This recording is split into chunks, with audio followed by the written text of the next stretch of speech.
On July 17, 2017, at around 11:50 midnight, Air Canada Flight 759 was coming for a landing at San Francisco International Airport.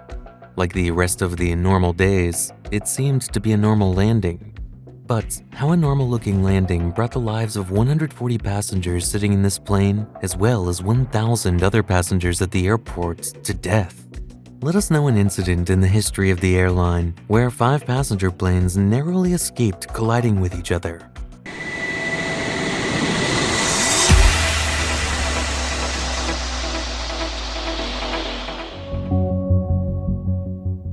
San Francisco International Airport has 2 runways, 28L and 28R. Both runways are built in the same direction at a distance of just 750 feet from each other. Air Canada Flight 759 was scheduled to land on runway 28R that night. But due to some reasons, runway 28L was closed that night. Unfortunately, the pilots of Air Canada Flight 759 were unaware that runway 28L was closed that day. Now, the pilot had landed at this airport many times before, so he knew that runway 28R was the runway on the right. Now, the lights of runway 28L were off. Here, the pilots make a big mistake. Along with runway 28R, there was also a taxiway whose lights were mistaken for runway 28R by the pilots. The pilots think that runway 28R and the taxiway are built side by side, runway 28L and runway 28R. On the other hand, 4 flights of different airlines were waiting for their turn to take off on the taxiway. United Airlines Flight Number 1, Philippines Airline Flight 115, United Airlines Flight Number 863, United Airlines Flight Number 1118. Altogether, there were about 1,000 passengers in those 4 flights, and most of them were unaware that Air Canada Flight 759 was coming towards them as a call.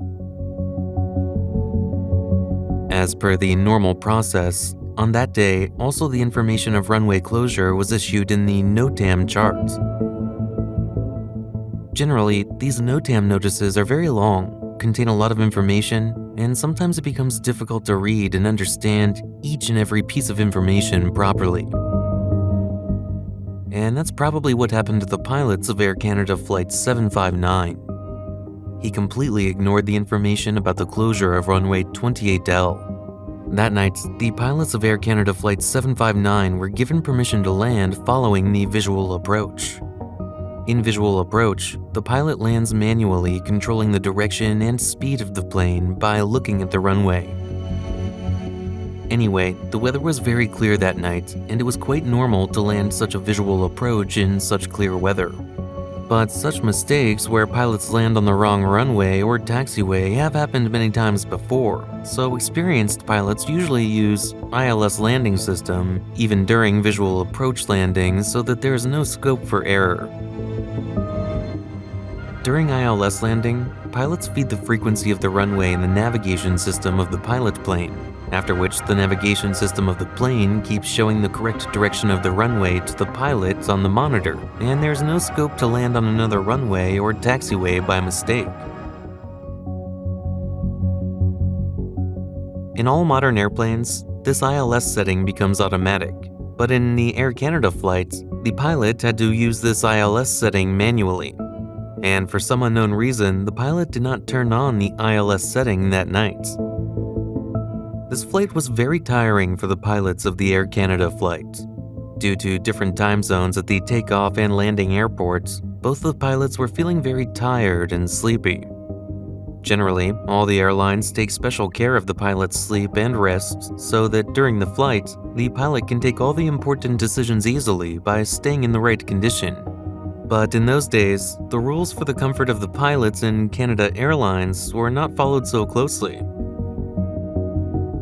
According to the information, the captain of Air Canada Flight 759 had not slept properly for the last 19 hours.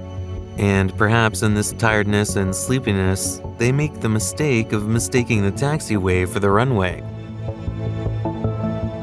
And as the Air Canada flight was getting closer to the airport, the shadow of unknown death was gradually taking 1,000 people in its lap. For landing at San Francisco Airport, the plane used to land only after coming from the right direction. Therefore, from the air traffic tower, when the controller saw the Air Canada flight going away from the central line of runway 28R, they thought that this plane might also land from the right direction. No one had the slightest idea that the plane was heading towards the taxiway. Following the lights of the taxiway, the Air Canada flight was slowly getting closer to the airport. According to the visual landing approach, the pilots were following the lights of the taxiway, considering it as runway 28R, and bringing the plane in the direction of the taxiway. But as the plane gets closer to the taxiway, the captain of the Air Canada flight sees some lights on the taxiway. Seeing those lights, the captain thinks that maybe there's another plane on runway 28R, and to confirm this, he calls the ATC controller and asks if there is another plane on the runway. And Tower, just want to confirm this Air Canada 759, we see some lights on the runway there. Across the runway, can you confirm we're clear to land? Now, as the ATC controller was still under the impression that the Air Canada flight was coming to land on runway 28R, he looks at runway 28R again and tells the pilot that the runway is clear and you can land without any problems.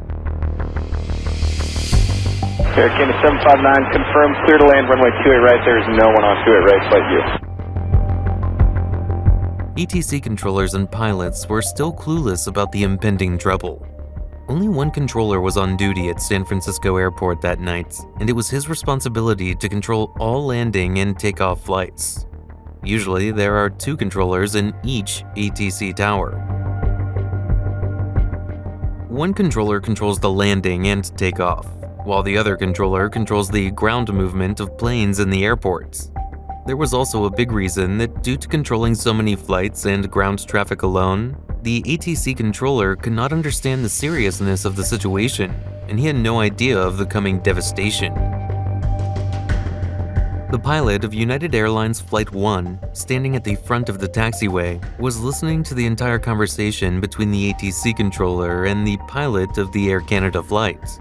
The captain of United Airlines was also watching the Air Canada flight coming from a distance from his cockpit, and he was also a little surprised why this plane was so far away from the central line of runway 28R. And as the Air Canada flight got closer to the taxiway, the United Airlines captain understood the situation and was convinced that the Air Canada flight was going to land by mistake, considering the taxiway as runway 28R.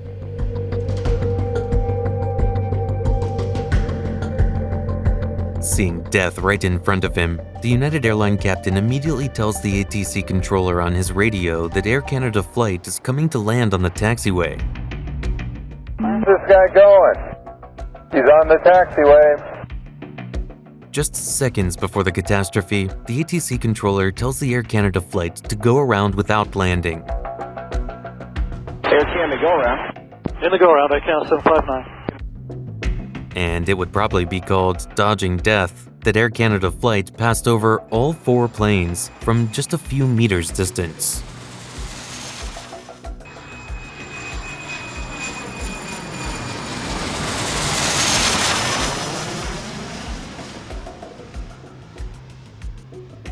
This could have been the biggest and worst accident in the history of air travel, in which thousands of people could have lost their lives simultaneously.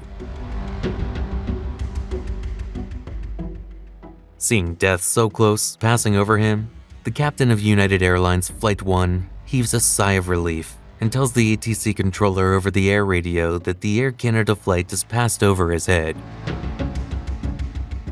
United 1, Air Canada flew directly over us. Yeah, I saw that, guy. This original CCTV footage from San Francisco Airport shows how close the Air Canada flight was to all 4 planes. Although thousands of lives were saved in this accident, yet, according to the then rules of federal regulation, this accident was not considered worthy of investigation. But according to retired NTSB Chairman Jim Hall, it was a very serious accident, and he advised the NTSB to review its rules and investigate the accident. Eventually, on July 9, 2017, the NTSB, with the help of the Federal Aviation Administration, began investigating the accident's main reasons for this mistake. In its final report released on the 25th of September 2018, the NTSB stated that the pilots of the Air Canada flight did not read the NOTAM report properly, due to which they were not aware of the closure of runway 28L, and that is why they mistook the taxiway for runway 28R.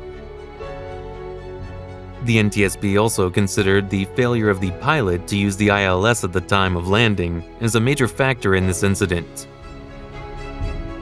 According to the NTSB, if the pilots had used the ILS system along with the visual approach, they would not have mistaken the taxiway for the runway. Along with this, both the captain and the co-pilot were very tired, due to which they could not understand the situation properly, and this was also one of the main reasons for this mistake. After this, NTSB implemented many new rules to prevent such incidents. At any such airport where two runways are built together, the use of ILS was also made necessary, along with visual approach at night. Two controllers were made mandatory in the ATC tower so that the airport traffic could be well controlled without any mistake.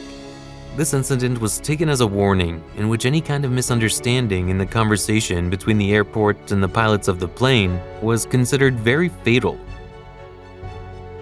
But was this incident taken so seriously and all inappropriate steps were taken to prevent such accidents in the future? This in itself is a matter to think about, because only in this year, 2023, there have been many reports of this type of mistake on the airport runways. A close call between two planes at New York JFK Airport is now under federal investigation. In Austin, an airport crisis caught just in time. This fourth close call of the year happened at Burbank Airport on Wednesday. Although air travel is still the safest mode of travel in the world, we expect that the airlines will follow all the safety lines properly and also ensure that their pilots get enough rest during their duty so that they do not get tired or do not make any such mistakes due to tiredness, which could cost the lives of thousands of people. If you liked our video, please encourage us by clicking on the like and subscribe buttons. We are really grateful to you for your kind cooperation. Thanks a lot.